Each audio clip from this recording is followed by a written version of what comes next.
எல்லாருக்கும் ஆச்சரியமா இருக்கா, சிம்பு 2 படத்துல ஒரே நேரத்துல நடிக்க போறாரு. ஒரே டைம்ல 2 படத்துல நடிக்கிறாரு சிம்பு. கெட்டப் சேஞ்ச் எல்லாம் இருக்குமே சார், அது எப்படி சார் ஹேண்டில்? அதுல வேற வேற கெட்டப்ல வருவாரு. அது கிட்டத்தட்ட 16 கெட்டப்ன்றாங்க. 16 கெட்டப்ல பண்றாரு.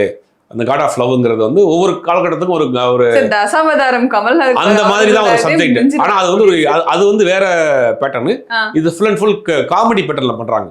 இந்த படம் ரொம்ப ஒரு ஷார்ட் டைம்ல பண்ணணுங்கிறதுக்காக இப்போ ஜனவரி கடைசியில அந்த படம் ஆரம்பிங்க. 2 படமும் அவங்க போறாங்க. கண்டிப்பா அதான் வந்து உடைய இது. இதுக்கடையில சிம்பு அஜித் மீட் பண்ணாங்க. ரொம்ப இன்ஸ்டாகிராம் மொத்தமும் வைரலா போயிட்டு இருந்தது சார். ஒரு நகைக்கடை திறப்பு உள்ளாக்கு போனார் சிம்பு. எல்லாருக்கும் தெரியும். அங்க மாலிக்னு ஒரு மாலிக் ஸ்ட்ரீம்னு அவர் தான் வந்து இந்த படத்தெல்லாம் ரைட்ஸ் வாங்கி விநியோகம் பண்றாரு. அவருடைய நகைக்கடை திறப்பு சிம்பு போயிருக்காரு. சிம்பும் அவரும் ஃப்ரெண்டு.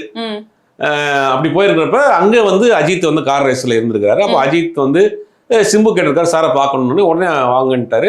அவர் சிம்புக்குமே வந்து இந்த மாதிரி அந்த ரேசிங் பார்க்குறது ரொம்ப இன்ட்ரெஸ்ட்.